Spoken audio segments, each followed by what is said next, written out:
राज्यसभा चुनाव के मद्देनजर महाविकास अघाड़ी के विधायकों की मुंबई के ट्राइडेंट होटल में बैठक हुई। इस बैठक में मुख्यमंत्री उद्धव ठाकरे भी शामिल हुए।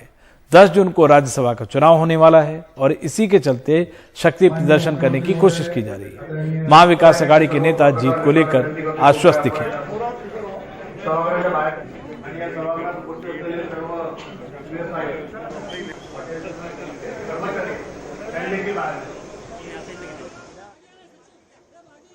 असं संबोधन काय केलं सांगण्यासारखं असतं तर तुम्हाला आतमध्ये बोलूनच केलं असतं ना। त्याच्यामुळे एवढंच सांगेल की कोणी किती काही जरी प्रयत्न केले तरी महाविकास आघाडीचे चारीच्या चारी उमेदवार खासदार म्हणून दिल्लीत जाणारच, राज्यसभेत जाणार।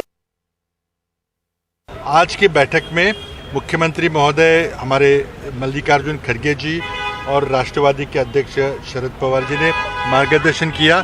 सभी विधायक और सभी मंत्री उपस्थित थे। हमारी पूरी संख्या है और ये जबरदस्ती भाजपा ने संख्या बल ना होते हुए घोड़ाबाजारी के उद्देश्य से ये चुनाव यहाँ पे एक एक्स्ट्रा उम्मीदवार खड़ा किया है। उनके बाद संसाधन है, लेकिन मैं समझता हूँ कि महाविकास आघाड़ी का कोई भी विधायक इस घोड़े बाजार में शामिल नहीं होगा। मंगलवार शाम महाराष्ट्र के मुख्यमंत्री उद्धव ठाकरे की ओर से महाविकास आघाड़ी सरकार के जो विधायक हैं उन्हें और जो कई निर्दलीय विधायक हैं जो महाविकास आघाड़ी का समर्थन कर रहे हैं उन सभी को उन्होंने बैठक के लिए बुलाया था। और ये बैठक खत्म होने का अभी आप देख सकते हैं कि जो नेतागण हैं वो एक एक कर इस ट्राइडेंट होटल से निकल रहे हैं। ट्राइडेंट होटल में कहीं ना कहीं इस बैठक के जरिए जो संख्या बल है महाराष्ट्र सरकार के पास, जो महाविकास आघाड़ी के पास जो संख्या बल है उसे साबित करने की कोशिश की गई थी और शक्ति प्रदर्शन की कोशिश की गई थी। और वही अब फिलहाल होता हुआ नज़र आ रहा है कि महाविकास आघाड़ी की ये जो बैठक थी उससे जो संदेश देने की कोशिश थी वो तस्वीरों के जरिए दी गई है, जिसमें कई सारे विधायक यहाँ पर देखे गए हैं। और उसके बाद अब जो मंत्रीगण हैं और साथ ही साथ और नेता हैं वो निकलते हुए नज़र आ रहे हैं। तस्वीरों में आप देख सकते हैं कि मुख्यमंत्री उद्धव ठाकरे यहाँ पर जाते हुए नज़र आ रहे हैं। बैठक में वो मौजूद थे और उन्होंने इस बैठक को बुलाई थी। तो मुख्यमंत्री उद्धव ठाकरे खुद यहाँ से निकल चुके हैं और भी कई नेताओं के निकलने का सिलसिला लगातार जारी है। तो ये जो बैठक बुलाई गई थी ये शुक्रवार को जो राज्यसभा चुनाव की जो 6ठी सीट है जिसके लिए मतदान होने हैं उससे पहले बुलाई गई थी और एक शो ऑफ स्ट्रेंथ कह लें आप या फिर शक्ति प्रदर्शन कह लें, वो करने की कोशिश थी। ये बताने की कोशिश थी कि जो 6ठी सीट जिसके लिए मतदान होना है उसके लिए लोग और संख्या बल इनके पास मौजूद हैं। एनसीपी प्रमुख शरद पवार हो, कांग्रेस की ओर से मल्लिकार्जुन खड़गे हो या और कई नेता हों, हर कोई यहाँ पे पहुँचा था। और बैठक में यही बताया गया कि हम सभी को मिलकर 4 उम्मीदवार जो महाविकास आघाड़ी सरकार की ओर से, जिसमें 2 शिवसेना के हैं, एक कांग्रेस और एक एनसीपी के हैं, उन चारों को जिताना है। और अब इन विधायकों को अलग अलग होटल में रखने की भी तैयारी शुरू है। हमने सोमवार को ही देखा था किस तरह से सोमवार के दिन ही शिवसेना के विधायकों को एक होटल में रखा गया, बस से उन्हें ले जाया गया था और अब दूसरे विधायकों को भी रखा जाएगा। महाराष्ट्र की तरह ही राजस्थान में भी राज्यसभा चुनाव को लेकर गहमागहमी है। राजस्थान में राज्यसभा के गणित के बीच कैसे कांग्रेस जादू का भी सहारा ले रही है, देखते हैं हमारे सहयोगी हर्षा कुमारी की सिंह की रिपोर्ट। उदयपुर के एक रिजॉर्ट में कांग्रेस के विधायकों का रात्रि भोज, साथ ही मौजूद रहे राज्य के मुख्यमंत्री अशोक गहलोत और राज्यसभा के लिए कांग्रेस उम्मीदवार मुकुल वासनिक, रणदीप सिंह सुरजेवाला और प्रमोद तिवारी। रात्रि भोज के साथ जादूगर आंचल के शो का लुफ्त भी। मुख्यमंत्री अशोक गहलोत रविवार से उदयपुर में ही हैं। राजस्थान में राज्यसभा का गणित अब कांग्रेस के पक्ष में जाता दिख रहा है। कांग्रेस का दावा है कि उनके पास 123 विधायकों का समर्थन है। 12 निर्दलीय और 2 सीपीएम के विधायकों के समर्थन का भी उनको पूरा भरोसा हो गया है। लेकिन जीत को सुनिश्चित करने के लिए कांग्रेस 3 और विधायकों को साथ लाने में जुटी है। इनमें एक है निर्दलीय विधायक बलजीत यादव, जिन्होंने अभी तक किसी पक्ष में झुकाव नहीं दिखाया है। इसके अलावा कांग्रेस को उम्मीद है कि बीटीपी यानी भारतीय ट्राइबल पार्टी के 2 विधायक भी उसका समर्थन कर देंगे। उधर भाजपा के समर्थन से मैदान में उतरे उद्योगपति सुभाष चंद्रा को अब आरएलपी का समर्थन मिल गया है। हनुमान बेनीवाल ने ट्वीट के जरिए कह दिया कि आरएलपी के 3 विधायक सुभाष चंद्रा का समर्थन करेंगे। इसके बावजूद सुभाष चंद्रा को जीत के लिए 8 और विधायकों की जरूरत होगी। वोटों का गणित बिठाने के बीच कांग्रेस ने राज्य चुनाव आयोग में एक शिकायत दर्ज करवाई है। कांग्रेस का आरोप है कि बीजेपी के पास वोट नहीं है, लेकिन फिर भी वह मैदान में उम्मीदवार को उतारकर माहौल बिगाड़ने की कोशिश कर रही है। जो राजस्थान के मुख्य निर्वाचन अधिकारी प्रवीण गुप्ता जी, उनके माध्यम से मुख्य चुनाव आयुक्त के नाम भी हमने ज्ञापन दिया है कि किसी भी प्रकार की संभावना अगर बनती है भ्रष्ट आचरण की, अनैतिक आचरण की, हॉर्स ट्रेडिंग की, लेन देन की, तो उनको समाप्त किया जाए, उचित कदम उठाए जाएँ। जो सीमाएं हैं जयपुर की, उनकी सीमाओं पे चौकसी बढ़ाई जाए। इनकम टैक्स और जितने भी जो विभाग हो सकते हैं उन सबको सचेत किया जाए कि किसी प्रकार का कोई लेन देन नहीं हो सकता। उधर निर्दलीय सुभाष चंद्रा का समर्थन कर रही बीजेपी के विधायकों ने योग करने के साथ अपने दिन की शुरुआत की। सुभाष चंद्रा का दावा है कि काफी विधायक अंदर ही अंदर उनका समर्थन कर रहे हैं और ऐन मौके पर सामने आएंगे। एक तरफ जहां भाजपा के विधायक योगा करते हुए नजर आए, तो दूसरी ओर उदयपुर में मुख्यमंत्री अशोक गहलोत अपने विधायकों के साथ जादू के खेल का नफ्त उठाते हुए दिखाई दिए। आपको बता दें कि मुख्यमंत्री अशोक गहलोत खुद एक जादूगर के परिवार से हैं, लेकिन क्या इस राज्यसभा इलेक्शन में उनका जादू चल पाएगा, ये देखना आगे है। जयपुर से हर्षा कुमारी सिंह, एनडीटीवी इंडिया। प्रवर्तन निदेशालय ने मनी लॉन्ड्रिंग के मामले में दिल्ली सरकार के मंत्री सत्येंद्र कुमार जैन और उनके सहयोगियों के यहां छापेमारी कर 2,85,00,000 रुपए कैश और 133 सोने के सिक्के बरामद करने का दावा किया है। वहीं सत्येंद्र जैन 9 जून तक ईडी की रिमांड पर हैं। ईडी ने दिल्ली सरकार के मंत्री सत्येंद्र जैन और उनके सहयोगियों के ठिकानों पर छापेमारी कर ये कैश और सोने के सिक्के बरामद किए हैं। ईडी ने सत्येंद्र जैन और उनके करीबियों के यहाँ सोमवार सुबह 7 बजे छापेमारी शुरू की थी, जो रात 2 बजे तक चली। इस दौरान प्रकाश ज्वेलर के यहाँ 2.23 करोड़ रुपए कैश, वैभव जैन के यहाँ 41.5 लाख रुपए कैश और 133 सोने के सिक्के, जबकि जीएस मथारू के यहाँ 20 लाख रुपए कैश बरामद हुआ। आम आदमी पार्टी इसे साजिश बता रही है। मैं मोदी जी से कहना चाहता हूं, मोदी जी, इंटरनेशनल बेइज्जती आपकी हो रही है। ये जो अंतर्राष्ट्रीय स्तर पे भारत अपमानित हो रहा है, भारत शर्मिंदा हो रहा है आपके कारण, उन खबरों को दबाने के लिए आज आपने सुबह सुबह ईडी का छापा सत्येंद्र जैन के घर पे मरवा दिया। सत्येंद्र जैन को ईडी ने 30 मई को गिरफ्तार किया था।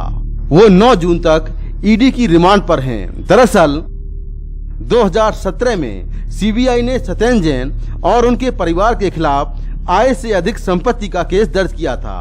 इसी केस को आधार बनाकर ईडी ने उनके खिलाफ मनी लॉन्ड्रिंग का केस दर्ज किया था। ईडी ने मार्च 2022 में सत्येंद्र जैन और उनके परिवार की कंपनियों की 4.81 करोड़ रुपए की संपत्ति को जब्त कर लिया था। आरोप है कि कोलकाता की कुछ शेल कंपनियों से हवाला के जरिए उन्हें पैसा पहुंचाया गया, जिससे दिल्ली और एनसीआर में जमीन खरीदी गई। ईडी के मुताबिक तलाशी अभियान सत्येंद्र जैन के रिश्तेदार और करीबियों पूनम जैन, नवीन जैन, वैभव जैन, सिद्धार्थ जैन, जो Ram Prakash jewellers private limited के निदेशक हैं, जीएस मथारू, जो लाला शेर सिंह जीवन विज्ञान ट्रस्ट के अध्यक्ष हैं और प्रूडेंस ग्रुप ऑफ स्कूल चलाते हैं, योगेश कुमार जैन, जो Ram Prakash jewellers private limited में निदेशक हैं, कि यहाँ चला। जांच में पता चला कि लाला शेर सिंह जीवन विज्ञान ट्रस्ट के एक सहयोगी मेंबर ने सत्येंद्र जैन की कंपनी से अपने सहयोगियों के परिवार के मेंबर्स को जमीन ट्रांसफर करवाने में फर्जीवाड़ा किया। नई दिल्ली से मुकेश सिंह सेंगर, एनडीटीवी इंडिया। बीते 10 साल में गेहूं की सरकारी खरीद में इस साल रिकॉर्ड कमी दर्ज की गई है। 31 मई तक सरकारी खरीद बढ़ाने के बावजूद सरकार महज 187 लाख टन गेहूं खरीद पाई है, जबकि खरीद का लक्ष्य 400 लाख टन से ज्यादा था। कम सरकारी खरीद का असर क्या गरीबों के राशन और आटे के भाव पर पड़ेगा? देखते हैं रविश रंजन शुक्ला की रिपोर्ट। चंद्रशेखर जैसे तमाम गरीब परिवारों को अब गेहूं की जगह चावल दिया जा रहा है। हालांकि पश्चिमी उत्तर प्रदेश के कई इलाकों में लोग चावल कम खाते हैं, लेकिन अब इसी से काम चलाना पड़ेगा। गेहूं नहीं मिलेगा तो परेशानी होगी, क्योंकि अधिकांश लोग गेहूं खाते हैं। अच्छा। चावल तो कम इस्तेमाल में आता है। अच्छा। तो गेहूं मिलना जरूरी है। गेहूं मिलना जरूरी है। क्या लगता है आप लोगों को इस बार गेहूं नहीं मिलेगा अगले महीने से आप लोगों को? नहीं मिलेगा तो चलाना तो पड़ेगा, कुछ ना कुछ तो खाने के लिए चाहिए। देश भर में 81 करोड़ गरीबों में बंटने वाले गेहूं की मात्रा को अब कम किया जा रहा है। केंद्र सरकार ने 11 राज्यों के गेहूं आवंटन में कमी करके करीब 116 लाख टन गेहूं का स्टॉक बचा लिया है ताकि बाजार में आटे का भाव स्थिर रखा जा सके। हमारे पास 273 लाख मीट्रिक टन का स्टॉक था लास्ट ईयर, कुल मिलाकर के ओपनिंग स्टॉक एंड और उसके बाद हमारा 433 का प्रोक्योरमेंट हुआ तो 706 के करीब हमारा स्टॉक था। इस साल जो आपने बात कही प्रोक्योरमेंट को कम देखते हुए हमने राइस और व्हीट के एलोकेशन के रेशियो में खाली चेंज किया है और उन राज्यों में जहां पर राइस का एलोकेशन 0 है, व्हीट 100% है, उनको अभी भी 100% व्हीट मिलेगा। लेकिन जिन राज्यों में मिक्स है, जहां पर 60-40 था तो वहां पर 40-60 कर दिया है। लेकिन क्या इस कदम से गेहूं का संकट टल जाएगा? इसकी जब हमने पड़ताल की तो पाया कि 10 साल में गेहूं की सरकारी खरीद 2016-17 में 229 लाख टन, 2020-21 में 389 लाख टन, 2021-22 में 433 लाख टन और 2022-23 यानी इस साल सबसे कम महज 187 लाख टन गेहूं की सरकारी खरीद हुई। इसका असर मई में देखने को मिला। आटे के दाम में 15% की बढ़ोतरी हुई है। सरकार के सामने सबसे बड़ी चुनौती अब बफर स्टॉक को बनाए रखने के साथ गेहूं की अव्यवस्थित ट्रेडिंग रोकने की भी है।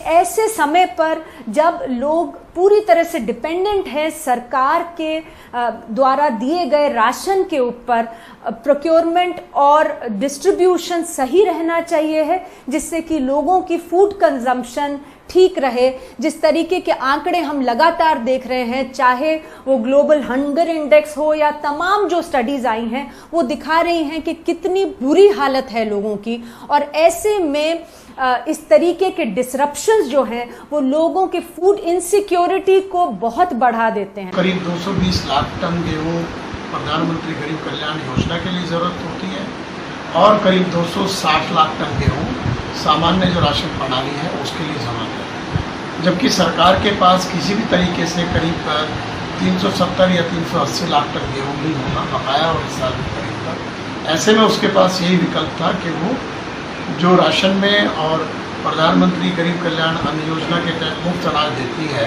उसमें गेहूं की मात्रा घटा दे और उसको चावल से उसको विकल्प के रूप में उसकी आपूर्ति करे। भारत में सबसे ज्यादा गेहूं पैदा करने वाले राज्यों में मसलन उत्तर प्रदेश, पंजाब और हरियाणा में भी गेहूं की खरीद बहुत ही कम हुई है। अकेले उत्तर प्रदेश में 31 मई को सरकारी खरीद बंद होने के बाद महज 2.98 लाख टन गेहूं की खरीद हुई, जबकि पिछले साल 56.21 लाख टन गेहूं खरीदा गया था।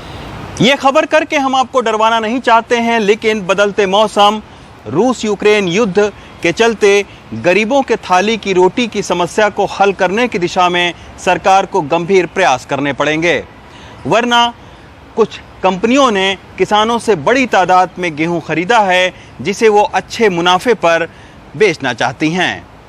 दिल्ली से रवीश रंजन शुक्ला, एनडीटीवी इंडिया।